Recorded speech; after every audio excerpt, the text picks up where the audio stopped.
All right, we should be on there in just a second. There it goes. All right.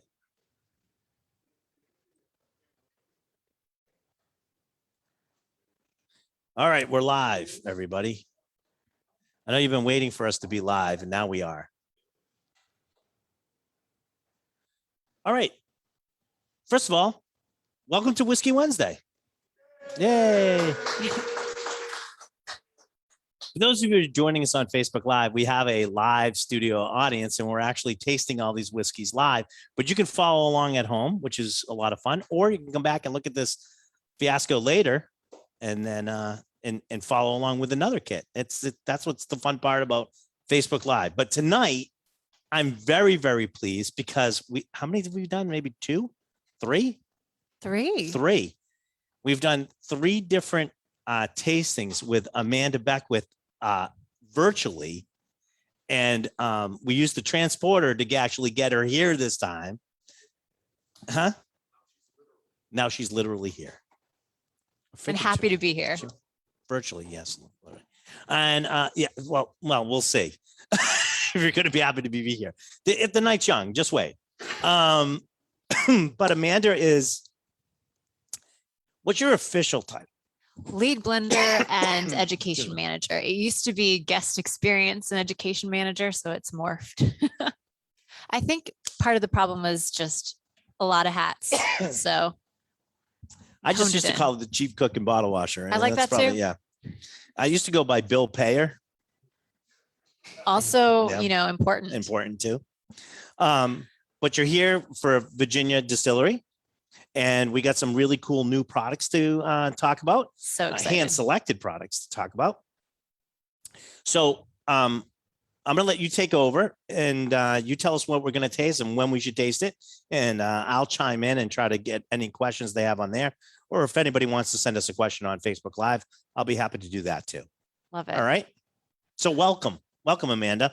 So nice to have you here live. Oh my gosh, it's great to be here. I love talking all things whiskey. We make American single malt, so it's kind of strange that the first whiskey we're going to taste is not an American single malt. It's an American blended malt. So all the whiskeys today, 100% malted barley. The first one is 2 single malts married together and finished in pheno casks. So we love sherry. It's always a fun thing to bring out different flavors. The unique thing about the Virginia climate is all the humidity, all the different things. So a lot of people say, I love sherry single malts. They think of the Macallan, for example. So you get a lot of Oloroso and PX sherry casks in, but pheno is a little more distinct. And a lot of people will look to the pheno sherries as an aperitif. So it seems very important to start with that because sherry can really invigorate the palate. And so feel free to go ahead and nose. So this one is actually... This one is actually called Pheno Fin, the Pheno finish. So we really love this one. We thought it was great. What a lot of people that don't drink a lot of different sherry are less familiar with Pheno, although it's popular with like Cavalon, which is weird because that's another Jim Swan Distilleries. Yes. So it's sort of weird because that's Vino Barrique and the Pheno are some of the most popular sought after Taiwanese whiskeys. Yes. And we just thought that this whiskey went so well with the Pheno finish. Yes, it's very unique, very limited. So I'm really glad that you have this cask. I love it. And yeah, Jim Swan was the one who said, I think you should get pheno casks. He also told Cavalon that. And he said, your climates are very similar. Lots of humidity, some big temperature swings. So I would love to hear your thoughts. I'm going to move the mic away so I can nose. And it's right on the nose too. I mean, you sort of get that, you get a little bit of that nuttiness. It almost tastes dry on the nose. I mean, you don't even have to taste it, right? What do you guys think? Now, this is a mixture of 2, right? Yes, it's 2 single malt whiskeys married together. In their first lives, they both aged in used bourbon barrels. And so after finishing them in this cask, it really brought the 2 single malts together. And so it was actually just more than a finishing. It was almost it was a second maturation, honestly. Right, but it was even to get everything to knit together too. Exactly. Yeah, to bring this cohesion to the 2 whiskeys. And I think it sings really beautifully, the light brightness from the pheno just elevates it in this really cool way. It is a bright, I find it a brighter whiskey, and it finishes very dry. I find a very dry finish. And actually, it's got a little, we sort of get that snap, summer's over type weather today. This is actually perfect for the little chill in the air that we have tonight. I agree. Oh, it's like an old friend. Does anybody have any questions about this whiskey before we start? Yes, sir.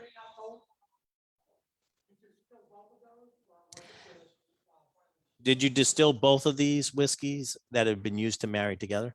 So no, we brought one over that had already aged a minimum of 6 years from a distillery in Scotland. Okay. So we get samples, 6, 8, 12 Yep. plus year old samples, and we say thumbs up, we like this. They ship it to us, and then we add our own distillate. So this falls under our VHW American blended malt line. So it's roughly 50% distillate from Scotland, 50% ours. And there's only one other one that I can think of that has done that in the past.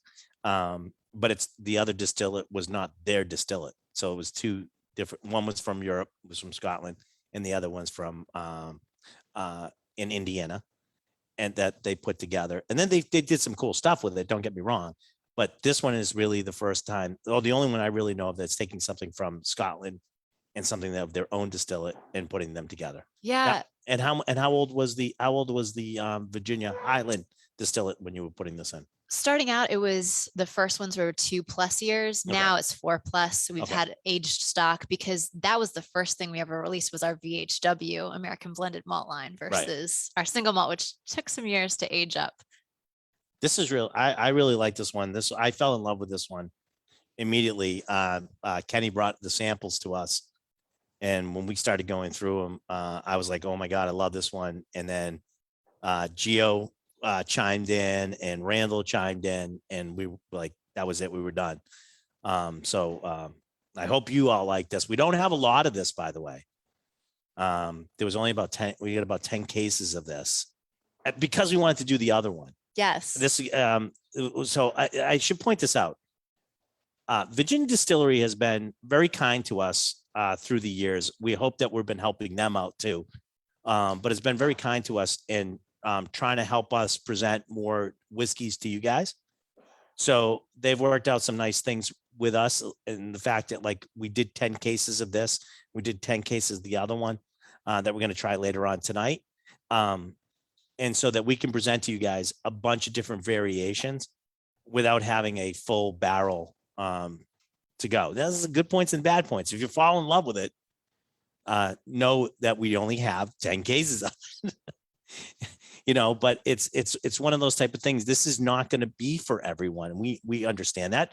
Virginia Distillery understands that. And again, why there's Coke and Pepsi. I mean, there's a whole range of flavors that they have here to try to, click on people's varying palates. It's true. It's fun to try to speak to different palates and see what people respond to, because we all have different things that make us happy, different profiles that, yeah, we really enjoy. The good thing about tonight, guys, is everybody that came here tonight actually has, do I have one of the kits? I do. Has one of these kits to take home with them tonight because they purchased it, but they come in. But it's really cool. We're going to try up next is the other 4 lineup, which is the core lineup. So we actually sell these kits in the store. So if you want to follow along with the next 4, you can do so. And what's nice about it is you can do that without buying a full bottle and decide which one you like, and hopefully you like them all. So that was one of the things. And this, by the way, kudos for this kit. I really like it. Our brand team is awesome. They're very passionate. They really are. Crazy, but passionate. I'll tell them that. Yeah, you can tell them that. That's that.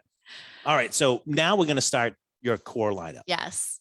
And I always want, I think the way you present it is really good. So I'm going to let you do that. But to me, it we're trying stuff that Courage and Conviction, the regular one, is sort of that's where it all starts. Exactly. But we're going to try that last. Yes. Okay. I think of it as a chef, so you get to try all the ingredients and then see how it all comes together. Now that But makes sense. if you're going through this tasting kit at home and you want to start with a flagship and then break it out, absolutely feel free to do that. I guess I want to walk you through my brain. And so that's why the next whiskey is our American single malt aged in former bourbon casks. So that'll be the little green box if you have it. All these whiskeys, except for the last one, are 92 proof. So they're going to stand up if you did want to add a drop or two of water, release the serpent. But honestly, I just love to nose it and taste it exactly Yeah, like it's really good. this. Yeah, roughly 50% of the whiskey we have aging at our distillery is in former bourbon barrels. And being in Virginia, it's just one state over from Kentucky. So you can imagine a lot of Brown Forman barrels, and it's just green and easy for us and for them just to ship it one state across. And this is kind of the foundation that we use because we know used bourbon barrels are going to be lighter and more delicate on our malt whiskey. They're not going to mask with the harsher tannins, the more subtle malt notes or the esters from fermentation that we really like. So if you're nosing and getting tropical fruit, banana custard, maybe some pineapple, orange oil, that's I all. definitely get that pineapple in there. Well, There yeah, is a tell me what you tropical get. fruit. And which is weird because for me is because I don't usually get that with something that's been aged in bourbon. Exactly. Those are fermentation esters for me. Mhm. If you come and visit and walk through our fermentation tanks, you're going to get apricot, banana nut bread, pineapple, all of that's in there. So it's there in the distillate from the very beginning. It's concentrated once we double distill it. So I love that And it still shines. just for those of you who do or maybe don't know, is that's not a flavor that pops up with Scottish single malt. So not typically. Going into bourbon barrels, those tropical notes, they do appear, but they usually appear with A other sherry finishes, other cask or finishes, something. and older. Those usually it's an older whiskey they might pop up, but not something. Now, what's the age on this? Because these are now all 4 and A 5. minimum of 4 years. Okay. Yeah. It's usually 4 years and 3 months up for all the batches now. All right. Yeah. It's interesting that you say that. And part of the reason I think we stand out with those notes is we use two different strains of yeast. One is this workhorse to do all the conversion over, and the other one we use strictly because we like the flavors that it contributes. So are you using both yeast in the? yes. Oh, really? In the Yeah. mash tun, you're using two different yeasts. Well, not in the mash tun. Okay. We have fermentation tanks. Oh, So the fermentation, I'm sorry. unlike Kentucky, if Right. you're over there and seeing all these sour mashes, we just do the mash tun to extract that sugary wort and move it into the fermentation tanks. And that's Okay. where we pitch yeast. All right. Yeah. But you're pitching two different yeasts, so they're not like battling each other. No, they Oh. work really symbiotically, which is great. It took some experimentation to see. Okay. Yeah. See, I'm not getting overwhelming like bourbon notes, No, right? it's certainly not a bourbon. So if people were expecting that, I think Right. they would have a surprise. It's also bright on the palate. There's this burst of candied lemon peel for me, which I really enjoy. Orange oil, cinnamon comes in on the finish. So it's this. I know we're using single malt. I know you're using single malt to do this, so you're using malted barley. But I think this sort of the cool thing is even at like a little over 4 years, sometimes I know with bourbon it definitely happens is you have to be very careful because something in that age range, you get this graininess. Is that because of the single malt itself, using malted barley at a younger age? I think it's not maturing, but it's mellowed into the fact that you're not getting a graininess up front. With a younger whiskey, sometimes that pops. It's true. Sometimes it's more aggressive on the new make distillate. You can kind of see that, and it can clash a little bit with the new charred American oak. We don't have that. I think you're right that the barley is much softer and more gentle, and you get more toasty malt character versus a graininess that you might find from something with, say, rye in the mash bill in particular. But another factor is that we know for sure that these casks are fresh. We understand our distillate going in, what it's like. It doesn't have that pepperiness or spiciness either. So all the contributing factors seem to work well for that. And the malt gives it a very nice mouthfeel too. Absolutely. That's the goal. Where's the barley source? We've grown a little bit of barley on site. We stick to 2-row spring barley, and then we are the largest independently owned single malt producer. So you can imagine we need a lot of barley. We work with 300 plus farmers now, all through the North Midwest into the southern reaches of Canada. Yeah, which is great for supply chain issues and supporting the Yeah, smaller guys. especially right So now too. yeah, no kidding. We've You get had enough truck drivers driving it out there? so far so good. All right. Knock on all the wood. Knock on wood. Yes. All right. What'd you got? The bourbon finish? Good. Yes. Yes. I'm getting a lot of good head nods out there. So that's always good. Of course, it is whiskey. So these guys, so take that with a grain A grain. I'll take it with a grain of maybe malt. of malt. All right. So that was so we did one was the pheno fin. The two was of course, it was the one we just had, which is the bourbon finish. And now we're on to number 3. Yes. And 3 is the sherry cask. Background of sherry. I thought I'd point out that while the cask selection, the pheno fin was finished, all of these American single malts are primary maturation. So no finishing at all. These are 3 different types of sherry: pheno, oloroso, and PX. So we mature them for 4+ years. All separate barrels. All separately. So, okay. And we go through and select. So for example, on our very first batch, it was George Moore. We selected 2 pheno, 2 oloroso, and 2 PX. And that was my smallest batch. So we've scaled up quite a bit since then. And again, the differences in those 3 types of sherry are fascinating. You can smell them. I mean, they're obviously melding together and you're getting some of that, but now you're getting some of these like red fruit notes in these, a little I always like to call it, I always like to call it, especially some of the sherries, I always get this like fresh white mushroom umami. Yes, especially on the nose. I get that.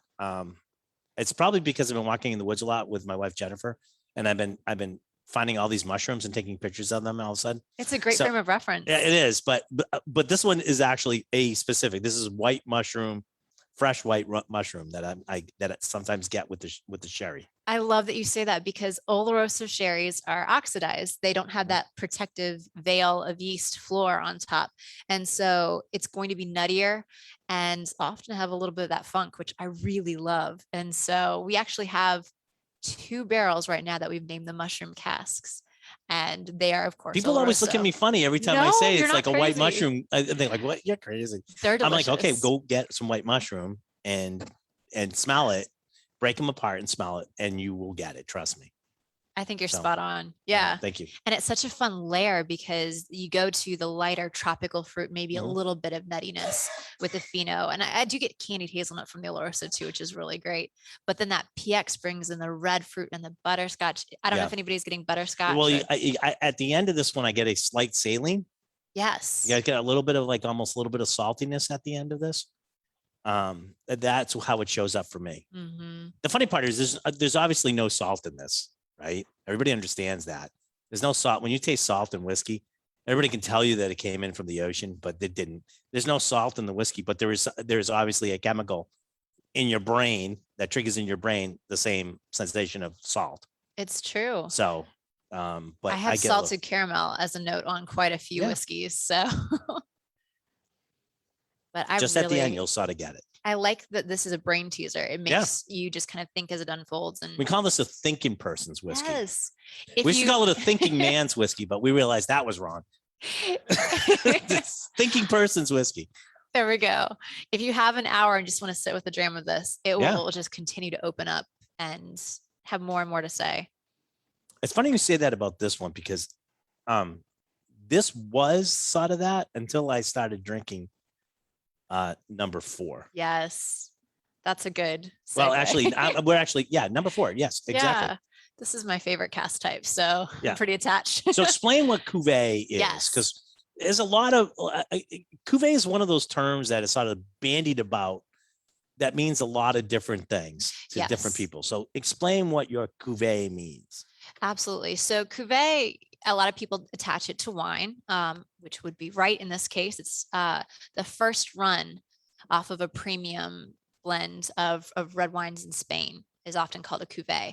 It can also be attached to champagne in France. So it's not specifically regional, and it doesn't have a legal definition tied to it. You just think quality, premium first.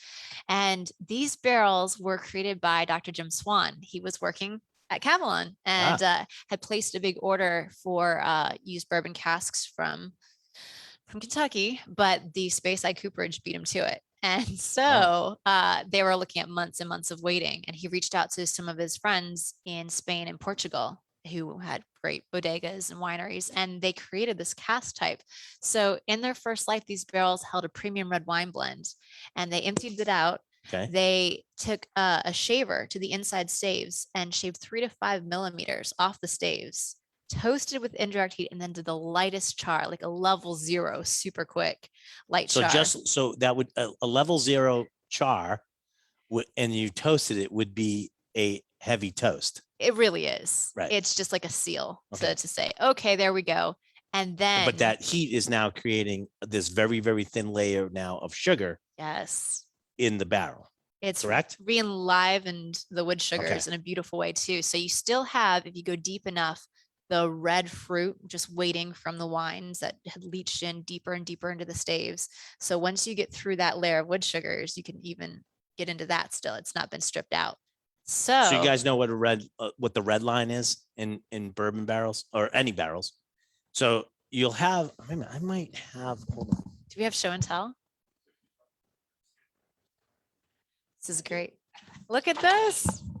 I cleaned up, so I have stuff. I know where it is now.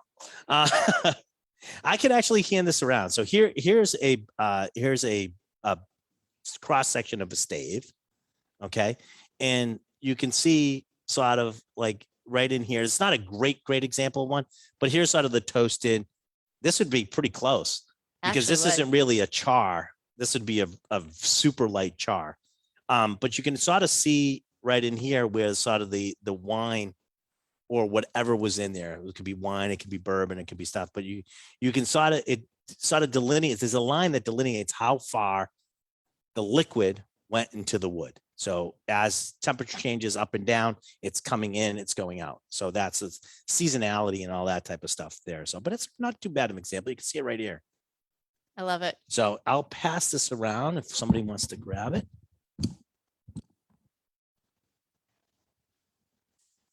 So yeah, that's the Make sure I get that wood backed up. It's important. Back it around, you guys can see it. It's actually past it. You'll see up in the brown area, you'll see a darker line. That's really where it is. Exactly. So yeah, so these casks were suddenly this new thing that Jim Swan had started out with, and he told his distillers that he was consulting with about it, and he set us up with two different manufacturers, one in Spain and one in Portugal. And so we were able to get a large amount, and actually roughly a quarter of all the whiskey aging at our distillery is in these casks. They're incredibly expensive, but they're my favorites, and they bring so much flavor. So if you're nosing this one, so this is number 4, everybody. Yes. That's playing along. This is the Cuvee, well, it's not, I shouldn't say finished. It's the Cuvee Cask. Yeah, Cuvee Cask aged. Right. Exactly. It's got so much red fruit, bright red cherry, raspberry, blood orange comes in, and every cask for me has some form of chocolate. But that's one of the fun things for me. I've had some casks that are dry cocoa, some that are like Tootsie Roll, others that are milk chocolate. It's just fascinating to see where they go, and that's part of what led me to really get excited about single cask. So This one here has a almost a dry curacao. It's that orange peel, orange that's peel, candied and absolutely. To me. Yeah, there's this kind of toasted pecan tannin structure that I really like, and then the finish just always gives me this great ginger spice. There is a little bit. I get what you're saying on that too. Now, so again, just so everybody realizes, these are all done at 92 proof. So there's no chill filtration on any of these. Correct.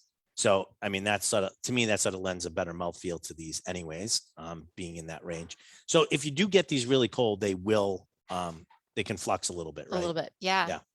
Yeah. And all it is you want to explain what the flux Sure. is? So, well, you can imagine in a really extreme way, louching, where you've got this introduction of water and you see this cloudiness happening. Well, if you chill filter something, the idea is you get it so cold that the lipids, the fats kind of come to the surface, and you could skim it off if you were wanting to remove that. And a lot of people see that as a negative because you could be removing some of the flavors, but also I think Like some of the mouthfeel. mouthfeel Yeah. and texture of a whiskey. So depending on what it is, I'm not going to fault somebody for chill filtering if they were going for something lighter and a certain level of smooth, crispness or brightness perhaps. But for us, we're going for something that has a real texture and almost like an oily creaminess to the body. And so, for example, if you were to stick this in the freezer, you might see a little bit of that cloudy. I've never done that actually for our whiskey, but I have a But friend. it will show up. If you use Yeah. a clear liquid, some tequilas that are not Mhm. chill filtered, it's really easy to see. Whiskey can be a little bit tougher because of the brown It's true. the coloration of it, but it will do. I think if it's not been chill filtered, it will eventually start clouding up. I It have just done means that. it's been less processed. Yeah, at a lower ABV, I've done that just as an experiment to kind Right. of see, and you can definitely tell the Now, lower the ABV. I will tell you, I like 98% of the whiskeys I've had, I sort of like that unchill filtered. There are some older whiskey companies that have done chill filtration for so long. I think they've almost compensated for it. So believe it or not, I've had like 2 or 3 that I've had that have been chill filtered. They go, oh, well, we're going to try to not chill filter. We'll do an unchill filtered version. And I like the chill filtered version better. It goes awry. It doesn't really work They have anymore to because recalibrate. right, to- right, exactly what they're doing. And they've been doing it so long to chill filter it that they've sort of corrected the process along the way.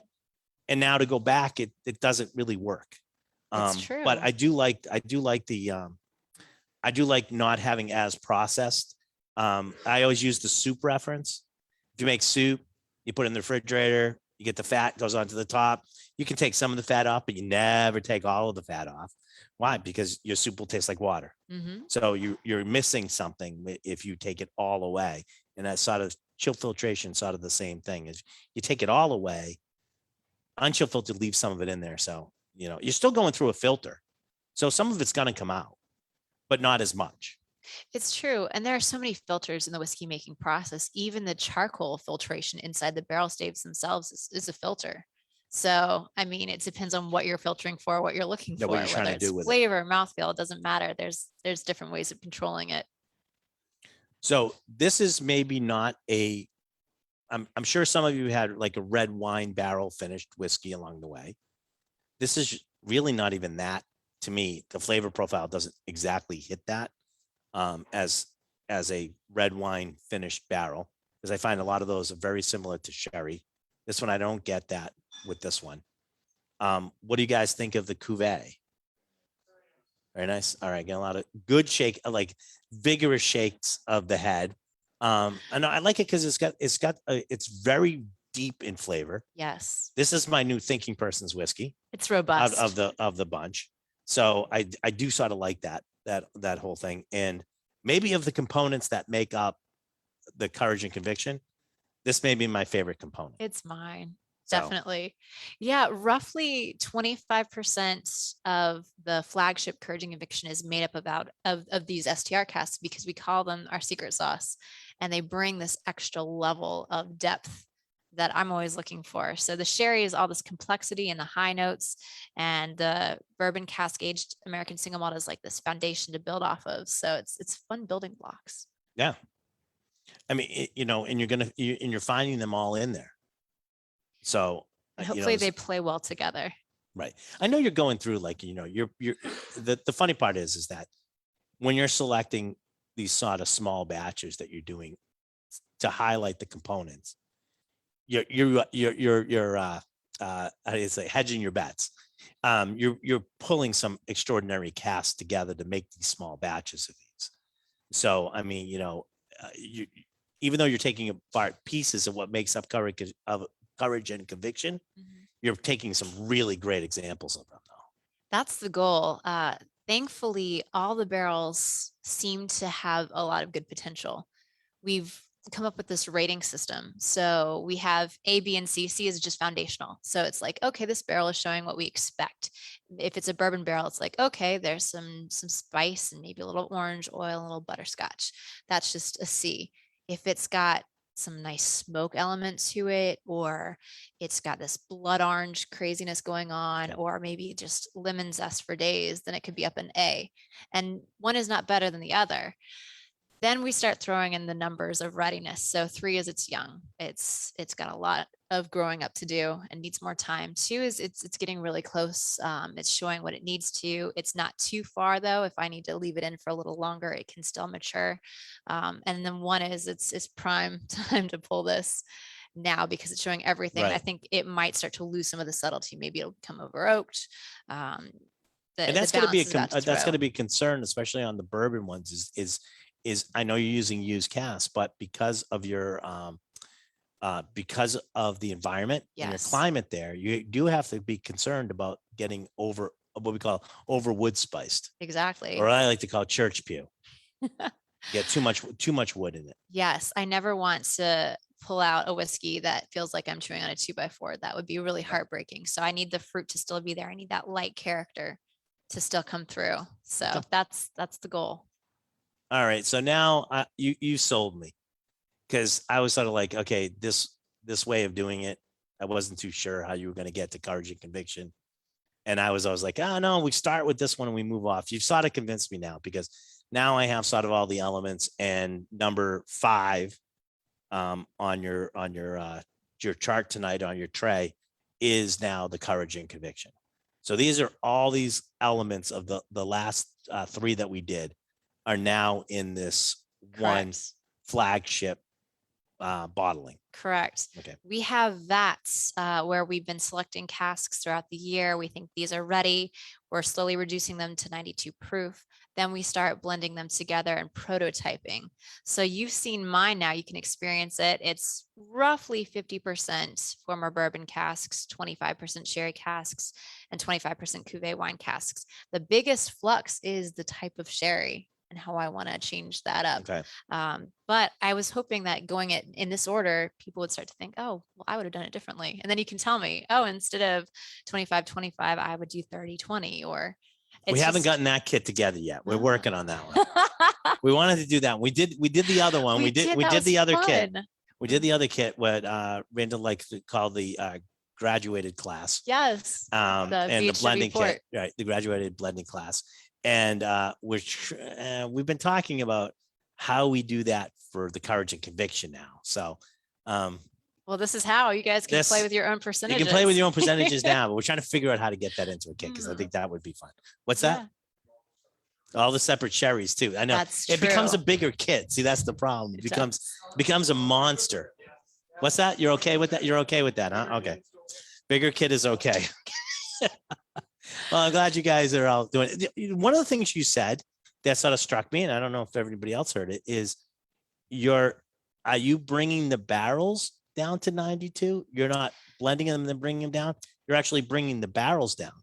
So while they're still in the barrel? Not while they're still in the barrel. We have these vats, these big stainless steel vats. But you're adding water a little bit at a time, basically. Yes, very slowly. So I have one vat that is nothing but pheno, one that's nothing but Oloroso, one that is nothing but PX, one that is just those STR casks, and the other one that is former bourbon casks.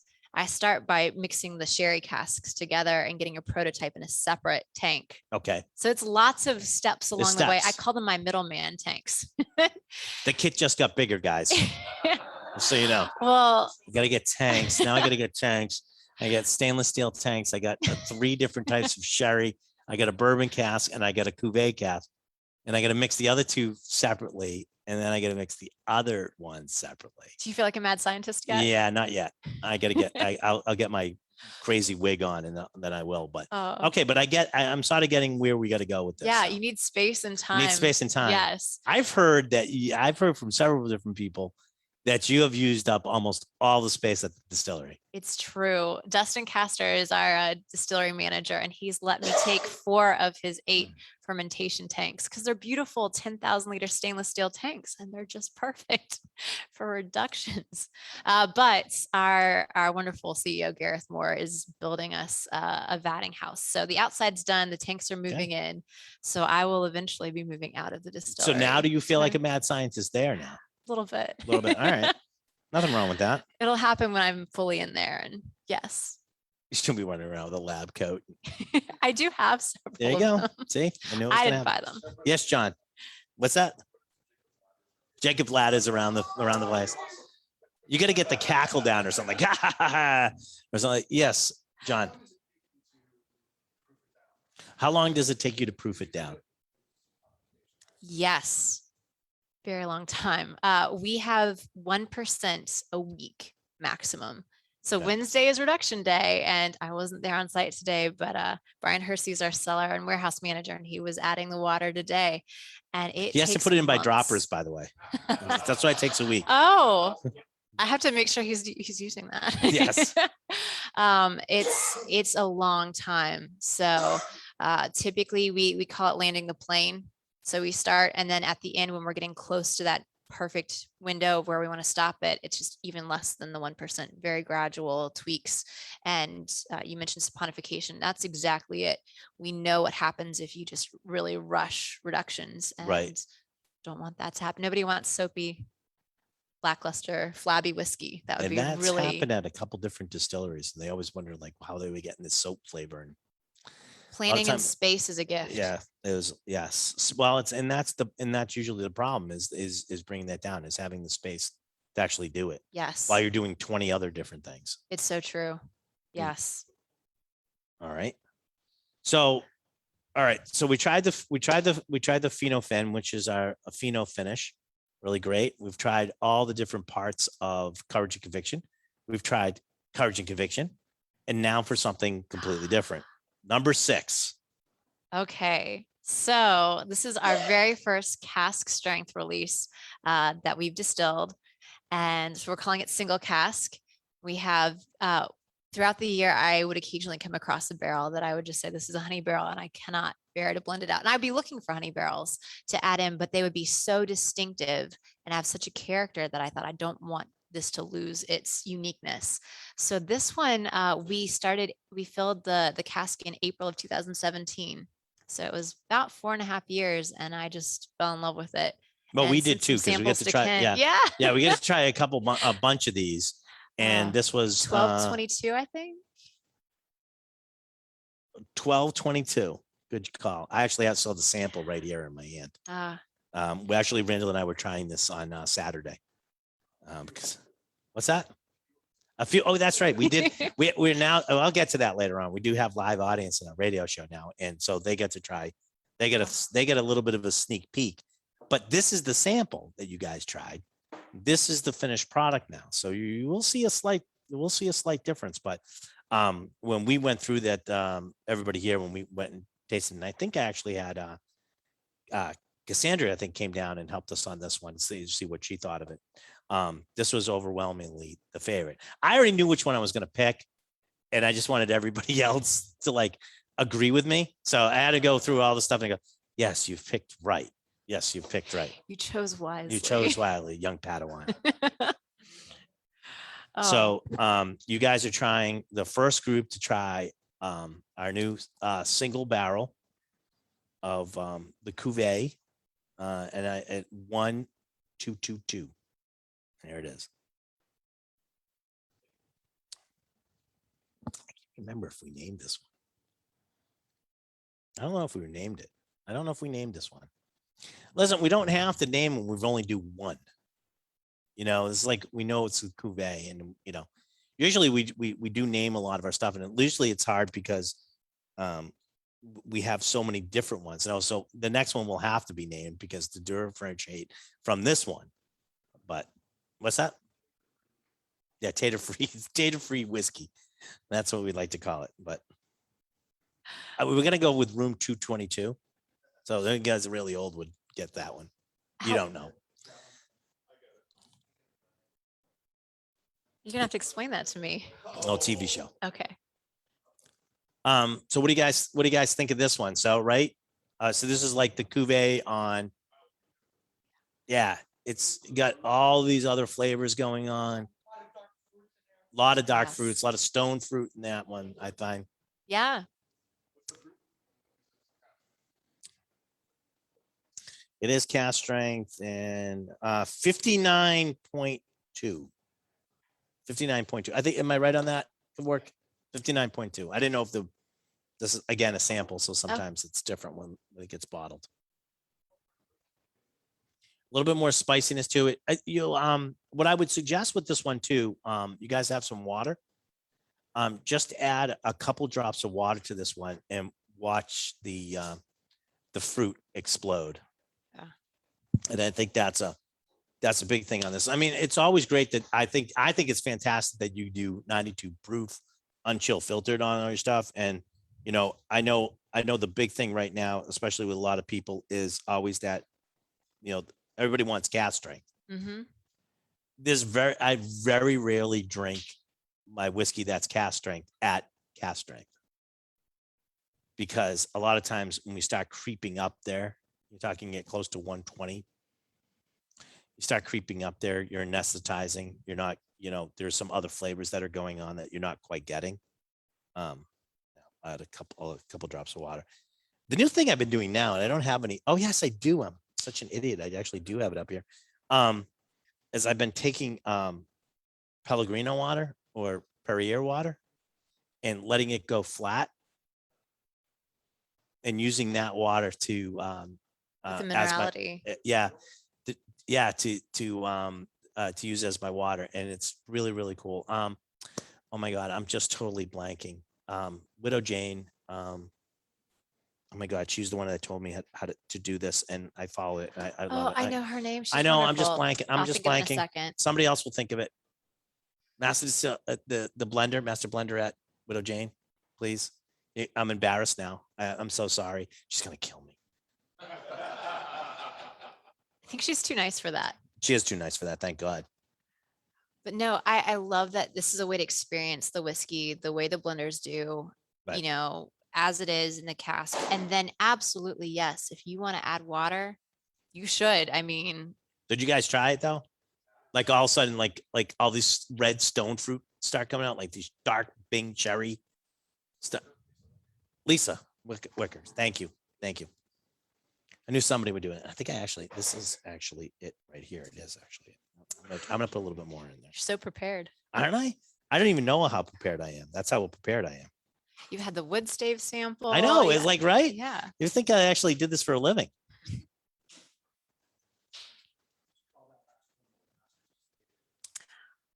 Yes. Oh, I love that. The Last Crusade.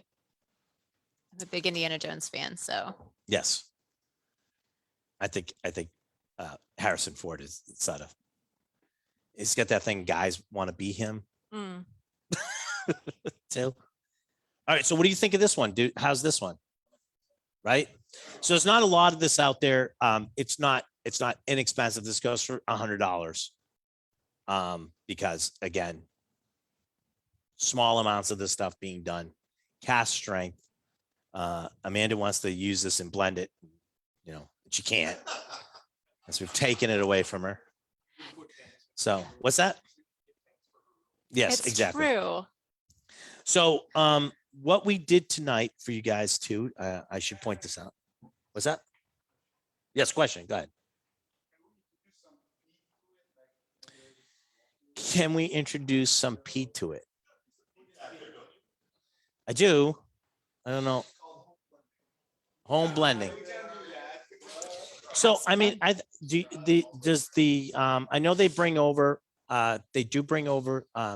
Scottish single malt For our VHW. Yes. Yeah. Have you ever brought peated whiskey over? Some of the samples that we selected had water sourced through a peat bog, Okay, but we so never selected anything that was had a actually high ppm. peated. Yeah. It was a high ppm. Okay. Yes.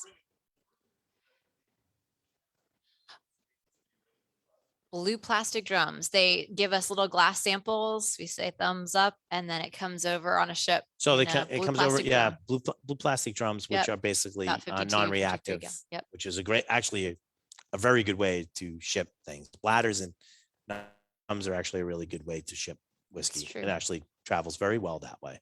And passes all the inspections. That's the big thing, because wood sometimes doesn't, which is why a lot of times we don't get, when we do stuff overseas, we don't get the wooden barrels here. There's a problem with them coming through customs. Sometimes they're held in Yeah. customs too for Yeah. weeks and weeks, and then we can't use them because They dried out too far. It's Exactly. past the usefulness. heartbreaking. Yep. It is heartbreaking. All right. Well, hey, that is, you guys can stay. We're going to go through a couple more things. I'm going to end the Facebook Live feed. I want to thank everybody for joining us this evening. Special thanks to Amanda. Thanks for having me. I hope you enjoyed this Whiskey Wednesday. Just so you go, we're actually doing another American single malt next week. We're doing the Judgment of Westland. So that is next week. I think it already sold out. Hopefully you got a ticket to go. And thanks everybody on Facebook for joining us. I'm going to take us off Facebook right now. Stop live.